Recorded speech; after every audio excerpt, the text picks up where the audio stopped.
میں یہ پایا کہ یہ سورہ مائدہ کی ایک آیت میں نے نکالی ہوئی، اور یہ میں اس کا ترجمہ پڑھ دوں اپنے ناظرین کے لیے کہ ان پر آدم کے دو بیٹوں کی پیش گوئی، یعنی جو اللہ تعالیٰ نے آدم علیہ السلام کے دو بیٹوں کی پیش گوئی کی، ان کا نام نہیں آیا، حابیل اور قابیل نام نہیں آیا۔ پیش گوئی کا لفظ نہیں، پیش گوئی نہیں، یہ وہ تو اس نے تشریح اوپر لکھی تو میں اس کا پہلے پڑھ گیا تھا، یعنی جو حابیل اور قابیل کا نام نہیں آیا، ٹھیک ہے نا، کہیں پہ دو بیٹوں کا ان کا بتایا گیا۔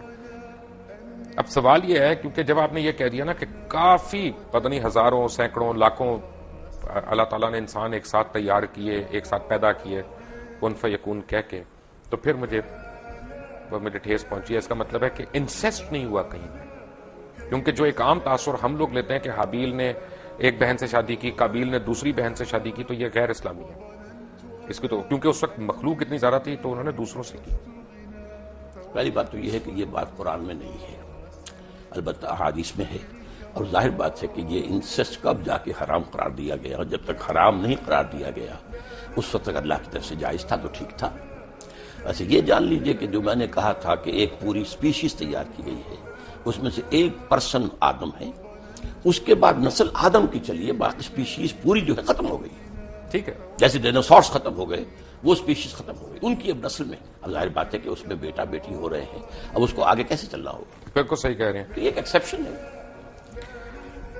ڈاکٹر صاحب، پہلے نبی پہلے پیغمبر سے ہم پہلے قبلے پہ آ جاتے ہیں، قبلۃ الاول بیت القدس کیسے ہے؟ نہیں، یہ مغالطہ ہے لوگوں کو، اس کو کہہ دیا جاتا ہے صرف اس لیے کہ حضور نے مدینہ تشریف آوری کے بعد 16 مہینے بیت المقدس کی طرف رخ کر کے نماز پڑھی ہے، اس کے بعد تحویل کا حکم آیا، لیکن قبلہ اول ہمیشہ سے کعبہ ہی تھا۔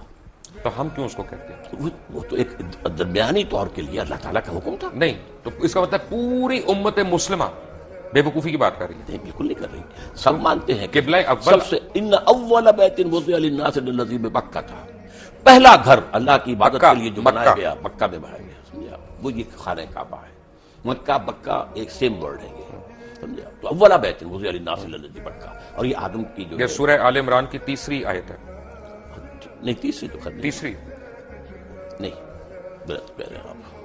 نہیں، آیت نمبر 96 ہے، سوری 96، مائی مسٹیک، میں نے وہ لکھا تو مجھے پورا یاد نہیں ہے آیت نمبر، لیکن یہ کہ ان اولا بیت، اصل میں اس کے بعد ویسے بھی اصل جو تاریخ ہے وہ یہ کہ حضرت آدم نے بنایا تھا، اس کے بعد طوفان کی زد میں آ کر یہ ختم ہو گیا تھا، صرف بنیادیں رہ گئی تھی، پھر حضرت ابراہیم کو اللہ نے وہ بنیادوں کا جو ہے علم دیا، وہاں سے آپ نے اور اسماعیل نے اس کی تعبیر کی ہے، تو یہ گویا کہ اس کے بعد سے وہ گھر۔ اچھا، جو پڑھنے میں آیا وہ یہ ہے کہ صفائی کی ہے، اس کی کلیننگ کی ہے، تعمیر اس کی یعنی چھت کی ہے، دیواریں تو قائم تھی۔ یرفع ابراہیم القواعد من البیت، جبکہ اٹھا رہے تھے ابراہیم اور اسماعیل اس دیوار، اس گھر کی دیواریں، اس میں صرف بنیاد رہ گئی تھی اور اس کا اور کوئی نشان نہیں تھا۔ تو اس کا مطلب ہے کہ اگر ہم بیت القدس کو قبلہ اول کہتے ہیں تو ہم غلط کہتے ہیں؟ غلط کہتے ہیں، بیت المقدس جو ہے یا تو یہ ہمارے علماء کیوں نہیں بتاتے لوگوں کو، کیوں ہم جہالت کی طرف ڈالتے ہیں؟ یہ میرے خیال میں تو بتاتے بھی ہیں، کہاں بتایا؟ بتاتے ہیں۔ اصل میں ایک بات کہنے میں آ جاتی ہے، ورنہ اب تو 16 مہینے حضور نے اس کی طرف رخ کر کے نماز پڑھی، پھر جو ہے تبدیل ہوا ہے، اس حوالے سے کہہ سکتے ہیں اس پہ بھی مکی دور، مدنی دور میں قبلہ اول جو ہے وہ بیت المقدس تھا، جس کی وجہ سے مسجد قبلتین جی سعودی عربیہ میں ہے، ٹھیک ہے نا۔ اب یہاں پہ بھی ایک تھوڑا سا میں سمجھنا چاہ رہا ہوں، بیسیکلی قبلے کا لفظی مطلب کیا؟ رخ، قبلے کا مطلب رخ ہے، تو اگر میں نے آپ کی طرف رخ کیا ہوا ہے تو آپ میرا قبلہ ہو گیا۔ کہتے ہیں ہم قبلہ کعبہ، اپنے بزرگوں کو کہتے تھے قبلہ کعبہ۔ اچھا، میری انڈرسٹینڈنگ ذرا سی ڈفرنٹ، جی میری انڈرسٹینڈنگ میں ایمان کا رخ جو ہے وہ قبلہ ہے، نہیں تو سر آپ فزیکل رخ نہیں، جو چاہے آپ کر لیں، میں روکتا یعنی آج میں کلمہ پڑھ لیا، جو ہے اگر میں نے آج کلمہ پڑھ لیا تو آپ یہ کہہ سکتے ہیں آج اللہ تعالیٰ نے اس کا قبلہ درست کر دیا۔ یہ محاورے میں آپ استعمال کریں گے، قبلہ یہی ہے کہ جس طرف عبادت میں رخ کرنے کو کہا گیا ہے، وما جعلنا القبلة التي كنت عليها الا لنعلم من يتبع الرسول ممن ينقلب على عقبيه۔ اے محمد صلی اللہ علیہ وسلم، ہم نے یہ کچھ عرصے کے لیے جو یہ قبلہ تمہارے لیے مقرر کر دیا تھا، یہ اس لیے تاکہ ہم جانچ لیں کہ کون رسول کی پیروی کرتا ہے اور کون اپنی ایڑیوں کے بل مڑ جاتا ہے، کیونکہ عرب کے لوگوں کے لیے جو امیین تھے بنی اسماعیل، ان کے لیے تو قبلہ جو ہے یہ بیت المقدس، تو وہ جانتے نہیں تھے کس بلا کا نام ہے، وہ تو کعبے کو جانتے تھے. اب ظاہر بات ہے مہاجرین جتنے آئے تھے مکے سے مدینے، ان کی جو محبت تھی خانہ کعبہ کے ساتھ، وہ تو ان کی گویا کہ وہ تو آبائی جو ہے ان کا ایک عشق ایک چل رہا تھا. تو وہ اب اس میں امتحان لیا ہے کہ آیا رسول کے حکم سے اب کیا ہو رہا ہے. جب حضور مکے میں ہوتے تھے تو آپ ایسے کھڑے ہوتے تھے نماز پڑھنے کے لیے کہ خانہ کعبہ بھی سامنے اور بیت المقدس بھی سامنے. اس کو کہتے ہیں استقبال القبلتین، بیک وقت دو قبلوں کی طرف رخ ہو جانا. ٹھیک ہے. اب مدینے آ گئے، جیسے اب مدینہ درمیان میں ہے. اگر آپ مکے رخ کریں گے تو پیٹھ ہوگا بیت المقدس کو، اور بیت المقدس کو رخ کریں گے تو پیٹھ ہوگی خانہ کعبہ کو. تو گویا کہ اللہ نے ایک امتحان کے طور پر مسلمانوں کو کہ آیا ان کے اندر رسول کی پیروی راسخ ہو چکی ہے یا نہیں. یہ کیا مجھے سمجھ نہیں آیا کہ اگر میں یہاں سے خانہ کعبہ کی طرف رخ کر کے نماز پڑھ رہا ہوں تو راستے میں ہندوؤں کا گردوارہ بھی آئے گا، سکھوں کا ٹیمپل بھی آئے گا، کوئی برما کی اپنا وہ ان کا بھی ٹیمپل آئے گا، تو میں ان کے بھی سجدے کر رہا ہوں، وہ بھی میرے قبلے ہیں. نہیں، سوال یہ ہے کہ اس وقت کیا شکل تھی جب حضور پڑھ رہے تھے مکے میں نماز، تو اور تو کوئی شیوا نہیں تھی، اور جب یہ مدینے میں آ کر کیا ہے تب بھی کوئی چیز درمیان نہیں. اچھا، بات یہ ہے کہ حیرانی کی بات یہ ہے کہ اس وقت بیت القدس کا تو کوئی قیام ہی نہیں تھا جس زمانے کی آپ بات کر رہے ہیں، کیونکہ بیت القدس تو حضرت عمر فاروق نے بنوائی تھی بات. بیت المقدس جو ہے وہ حضرت عمر نے تعبیر کروائی ہے مسجد عمر کے نام سے، لیکن یہ علاقہ ٹیمپل ماؤنٹ جو ہے، یہ ٹیمپل آف سولومن تھا. ٹیمپل آف سولومن تھا، لیکن temple Mount per temple of Solomon تھا. ایک پہاڑی ہے، ٹھیک ہے، یہ مستطیل رقبہ ہے جس میں حضرت سلیمان علیہ السلام نے یہ تعمیر کی، جنوں سے تعمیر کروائی تھی. اس کے بعد حضور کے زمانے میں وہ چرچ تھا، بالکل تھا، چونکہ قبضہ جو تھا وہاں پر وہ جو ہے عیسائیوں کا بالکل تھا. چرچ تھا. تو اصل میں تو چرچ بھی مسجد ہے، مسجد بھی مسجد ہے، چرچ بھی مسجد ہے، سینیگوگ بھی مسجد ہے. سورہ حج میں اللہ نے فرمایا ہے کہ وَلَوْلَا دَفْعُ اللَّهِ النَّاسَ بَعْضَهُم بِبَعْضٍ لَهُدِّمَتْ صَوَامِعُ وَبِيَعٌ وَصَلَوَاتٌ وَمَسَاجِدُ يُذْكَرُ فِيهَا اسْمُ اللَّهِ كَثِيرًا. اللہ تعالیٰ اگر اس طریقے سے ایک قوم سے دوسری قوم کو دفاع نہ کراتا رہتا تو یہ ساری مسجدیں اور یہ سارے سلوتے اور سینیگوگز یہ سب کے سب ختم ہو گئے ہوتے. تو اس کا مطلب ہے کہ مسلمان جو ہیں وہ یہودیوں کی یا عیسائیوں کی عبادت گاہ کو سجدہ کرتے رہے کعبہ کو چھوڑ کے. سجدہ تو نہ اس کو کیا نہ کعبے کو کیا، سجدہ اللہ کو کرتے، قبلے کی ڈائریکشن پر. لیکن یہودیوں اور عیسائیوں میں بھی اختلاف تھا. ایک مشرق کی طرف جب وہ خود ٹیمپل آف سولومن کے اندر عبادت یعنی کرتے مسلمان خانہ کعبہ کو چھوڑ کے یہودیوں اور عیسائیوں کی عبادت گاہ کو سجدہ کرتے رہے، اس کو سجدہ نہیں کرتے رہے، اس رخ میں. بابا اکرم خانہ کعبہ کو میں چھوڑ کے کہہ رہا ہوں، میں رخ کی بات کر رہا ہوں. ٹھیک ہے، میں تو بتایا آپ کو اللہ نے اس کو امتحان قرار دیا ہے کہ آیا تمہارے اندر اپنا نیشنلزم اور ریشیل وہ باتیں زیادہ مضبوط ہیں یا رسول کا فرمان زیادہ ہے. رائٹ ڈاکٹر صاحب، طے ہو گیا کہ وہاں پہ تو ٹیمپل آف سولومن تھا جس ڈائریکشن میں مسلمان سجدہ کرتے رہے. پھر شب معراج کا واقعہ ہوا، وہ بھی ٹیمپل آف سولومن سے اوپر گیا. ٹیمپل تو نہیں تھا وہاں سے، ماؤنٹ کیا وہ تو ایک جگہ تو وہی تھی نا راک پر. ہاں، اس جگہ تو وہی تھی. آپ اسے ٹیمپل ماؤنٹ کہیں، ٹیمپل سولومن نہیں تھا. ٹیمپل آف سولومن بنا تو تھا نا وہاں پہ، وہ کبھی بنا تھا نہیں یہ تو نہیں، ہسٹوریکلی تو تھا، اور بنایا بھی حضرت سلیمان علیہ السلام نے کر تھا. تو ہم کیسے حضرت سلیمان علیہ السلام کی بنائی ہوئی چیز کو انکار کر دیں؟ انکار نہیں کرتے، اس وقت وہاں نہیں تھا.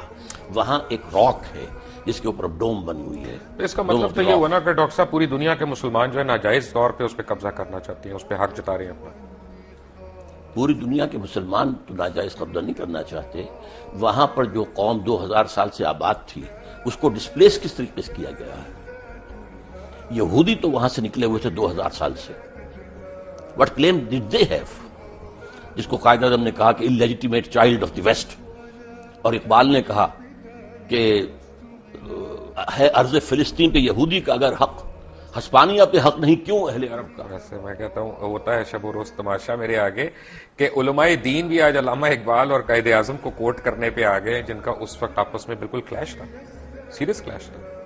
بات یہ ہے کہ حق نہیں ہے. آپ کو ہو رہا ہے، میں علماء دین میں سے نہیں ہوں، دین کا خادم ضرور ہوں، لیکن میں تو اپنی نوجوانی میں مسلم اسٹوڈنٹ فیڈریشن کا بڑا تیز ورکر تھا اور ضلع حصار کی اسٹوڈنٹ فیڈریشن کا جنرل سیکرٹری تھا، اور میرے اوپر پہلا اثر جو ہے وہ علامہ اقبال کا ہے. رائٹ. تو اس کا تو مطلب یہ ہوا نا کہ آپ ان لوگوں کو برا کہہ رہے ہیں کہ جنہوں نے وہاں پہ زمینیں خریدی، وہاں پہ اپنے آپ کو آباد کیا، کیونکہ اگر آپ سچ پوچھنا چاہتے ہیں تو فلسطینیوں نے تو پیسے لے کے زمین بیچی تھی، ان کے پاس رائٹ آف وے ہے اس کا سارا. آپ کس طرح ان کو ڈسپلیسمنٹ کی بات کر رہے ہیں؟ رائٹ آف وے نہیں تھا ان کا، اس لیے کہ جب ہینڈ اوور کیا ہے یروشلم عیسائیوں نے حضرت عمر کو، تو جو انہوں نے ڈکٹیٹ کرائی ہوئی ٹرمز ان میں سے ایک یہ تھی کہ آپ یہاں یہودیوں کو آباد نہیں ہونے دیں گے. یہ ایک معاہدہ تھا حضرت عمر کا اور اس وقت کے عیسائیوں کا۔ حضرت عمر نے رعایت یہ برتوائی تھی کہ ٹھیک ہے یہودی یہاں آ سکتے ہیں to visit their holy places, لیکن یہاں وہ کوئی زمین نہیں خریدیں گے، کوئی مکان نہیں خریدیں گے، جائیداد نہیں خریدیں گے، سیٹل نہیں کریں گے۔ اچھا یہاں پہ پتہ ہے فرض کریں آج ہم ایک مناظرہ کرتے ہیں اسرائیل والوں سے اور ان سے کہتے ہیں کہ جی یہ تم ہمیں دے دو یروشلم، کیونکہ ہمارا اس پہ رائٹ ہے، حضرت عمر فاروق کا بھی اس پہ معاہدہ ہوا تھا اور وہ ہمیں دے دیتے ہیں کہ جی ہم تم سے پہلے تھے یہاں پہ، ٹھیک ہے۔ تو خانہ کعبہ میں بھی تو 300 بت تھے نا، خانہ کعبہ میں بھی ہم سے پہلے کفار تھے۔ اگر وہ کل آ جائیں اپنی فردیں نکال کے کہ جناب اب اس کا جو ہے نا وہ ہمارے نام کر دیں رجسٹری، تو ہم دے دیں گے ان کو۔ یہ آپ ایک ایسی بات کر رہے ہیں جس کا کوئی امکان نہیں۔ وہ سب کے سب اسلام لے آئے تھے، ان کے باقیات تو کوئی ہے ہی نہیں۔